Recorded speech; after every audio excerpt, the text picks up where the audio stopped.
Hello everyone, welcome back to the channel. In this video, we are going to discuss about the next interface in collection framework, that is set interface. So what is a set? Set is a collection of unique elements, means it has no duplicates. So in case your requirement is that you need all the data in your you need a collection of data without by removing the duplicates, you can use set. Okay, so it provides you out of the box a way to store your data without any duplicates.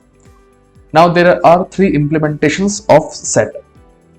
One is HashSet, another is LinkedHashSet, and third is TreeSet. Now what is the difference between of three? Let's see each of them and understand about them.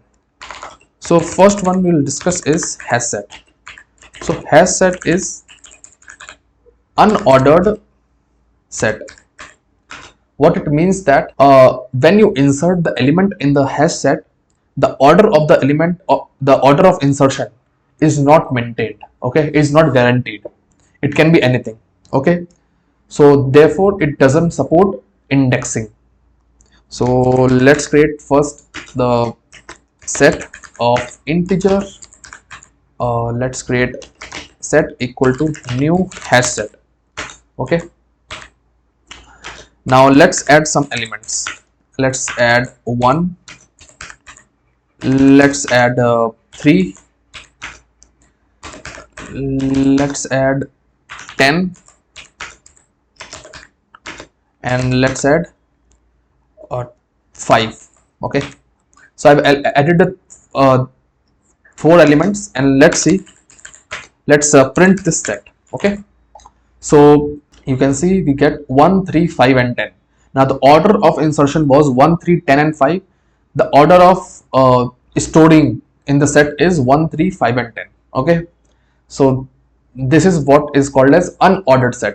So in case you don't want, you are not concerned with the indexing and you just want that, okay, I just want all elements to be stored in without any duplicates. So in that case you can use this. Now if you try to add 1 again, okay, so it will not store it. Why? Because this add method returns a boolean. Okay, you can see here it returns a boolean value. So what exactly it does is, before adding the elements, before calling the operation of add into the set, it checks whether the element is present or not in the set. If it is present, then it returns false and it doesn't add the element, and if it is not present, then it adds the element into the set. Okay, this is how the check of duplicacy is also maintained. Now the benefit of hash set is that the insert operation, the remove operation, and the search operation all are of the all have the time complexity of order of 1, which is the best time complexity. So if you want to find an element in the set, you can use the method contains, and you can search whether, suppose 2 is present or not. I want to find, so it will return a boolean. So here it will be false. If I pass 10, then it will return a true. That's a very easier one, right? Set has more operations, like we have one size method which gives the size of the set. So this size method is applicable in all of the collection, whichever we will be studying. So 4 elements are currently, so size of the set is 4. Next useful method is empty, where you can check if a set is empty or not using the is empty method. Then you can directly remove the set. You can use the remove method, pass the element, and it will be removed. So let us remove 5. Okay, and then let's print the set. I will not. Okay, let's remove and print the set. So 1, 3, 10, 5 is removed. As simple as that. So this is most of the method. You can convert it to array if you want. So sets can be converted to array. Equals is if you want to compare the two sets. This is for that purpose. Rest of the methods which you will see in list, set, map, all currently are related to stream. So when we will study about stream API more in detail, then there we will discuss about it. Okay, so for now we can ignore it. Now there is a we can iterate the set. So we can write we can use a for each loop. Now since set doesn't support index, so we cannot use a regular for loop, so we need to use the for each loop, and we can simply iterate over the set, right? And there is another way of iterating. You can use for each. So here you have to write for each. It takes a consumer, and you just have to, you can do it like this. Okay, here again it prints the 1 3 10. You can see here, right? This 1 3 10 is for the for loop, and this 1 3 10 is for the for each. So it depends on you how you want to print. So the squiggly line says convert it to method reference. So we can write in this form also, method reference. We have not talked yet about method reference. We will talk about it in some other video, but for now you can for the ease of using the method reference, you can use this syntax at least with system.out.println. Okay, when you are using the for each loop. Now the next type of set is linked hash set. Now linked hash set is a ordered set. So it has all the methods that you can apply, that you were able to use on hash set, but it is ordered. Okay, so if you want to create a set of integer, then you can write ordered set equal to new linked hash set. Okay, so if you add elements into the linked hash set, the order in which you add them, that order is maintained. Okay, add. So I add the element in this order. Now if I print this ordered set, so you will see that I've got the same order 2 10 4 and 6. Okay, so the insertion order is preserved here, but in case of here we have seen that it is not preserved. It can be any randomly anywhere, it can be the elements can be put into, right?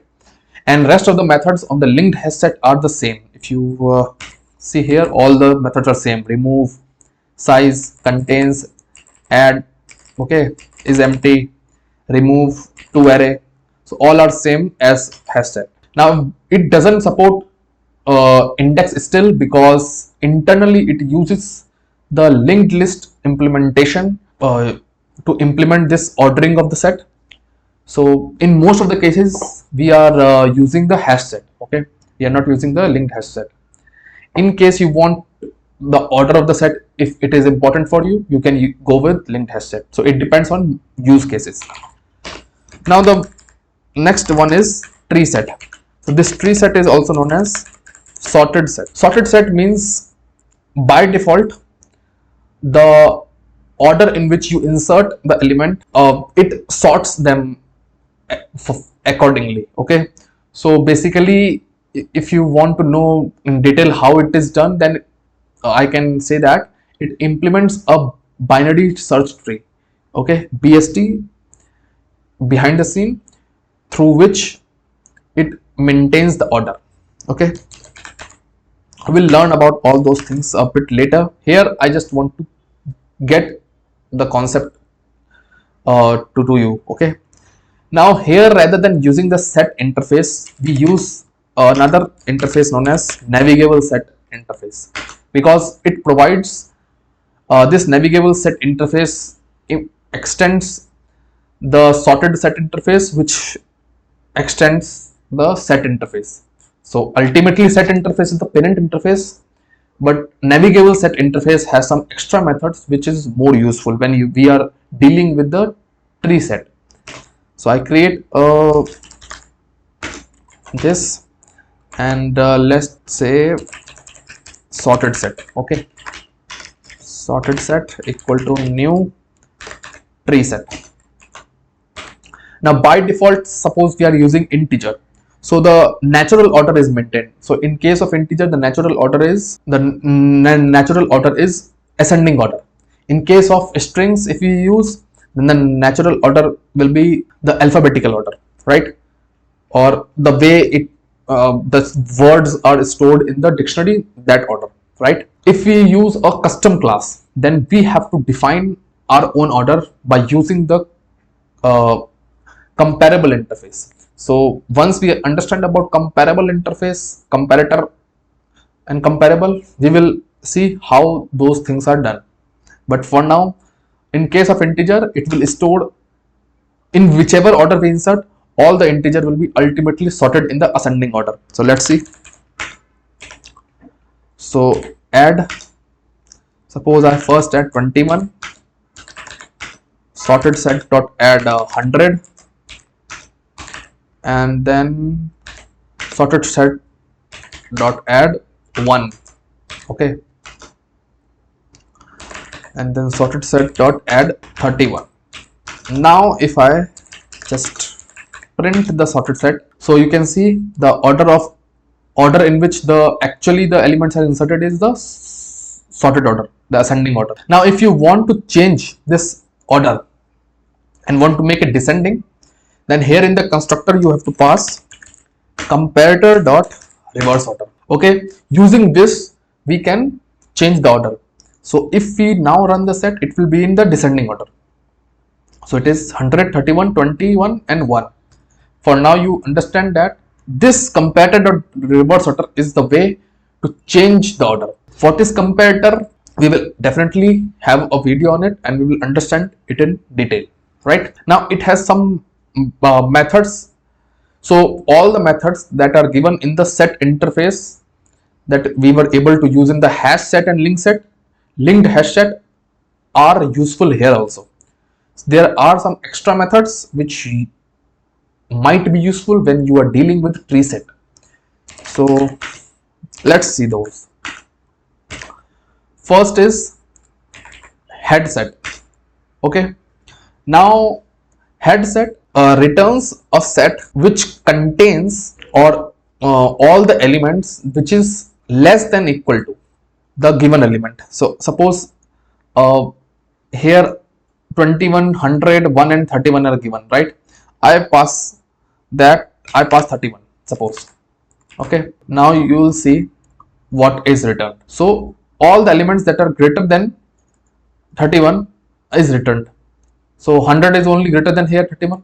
Now suppose you want to include this 31 into it. So if you want to include, you need to pass another parameter which is true. Now true means include the 31. By default it is excluded. So this method will means that give all the elements of the set which is greater than or equal to 31. Whereas if you remove this second parameter, it means that give all the elements of the set which is greater than 31. It is equal to is not implied there. Similarly, for the less than part, we have tail set. Now tail set works a bit different.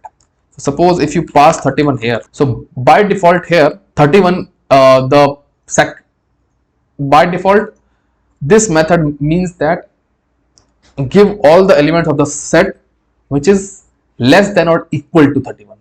Okay, so yeah, it's a bit confusing. For head set the default is different and for tail set the default is different. So if you want to exclude 31, then you have to pass false. Now if you run it, you'll get 21 and 1. Okay, so these are the two methods. Now suppose you are not giving here the comparator dot reverse order. Okay, so you want initially that it should be in ascending order, but later you will realize that you want all these in descending order. So there is a method which can help this. So we have sorted order dot descending set. It will give you the set with the elements in descending way or in the reverse way, basically. Not descending means reverse way. Okay, So it will give you 100, 31, 21, 1. If you pass comparator dot reverse order here also, so what will happen? These elements will first be in the sorted set, will be in the descending order. So 100, 31, 21 and 1, right? And when you apply the descending set on them, the order will change from descending to ascending. Okay, so to give you the example, here you can see the original set, sorted set is 100, 31, 21 and 1. When we apply descending set method on it, it becomes 1, 21, 31 and 100. So this is the functionality of descending set. Okay, so these are all the important methods in the set, and we have discussed all these three types of set. One last type is the immutable set. So we have discussed in the list also the immutable list. Here in set it is straightforward and it's a very simple one. So you can just create a set and yeah, so this is how you create the immutable set, and then you can print it, and all the methods applies uh, that you are using for HashSet or LinkedHashSet. Okay, so it comes in random order 4, 5, 7, 1, 2. Okay, this is how immutable set you can create. So we have seen all the implementation of the set, all the different types of sets, immutable. So I hope you have understood the basic concept of the set and how it is it's working. Later when we will discuss various questions, then we will problems on it, then we will understand how the applications of set is used there. Okay, so that's all for this video. I'll see you in the next one. Till then, bye bye.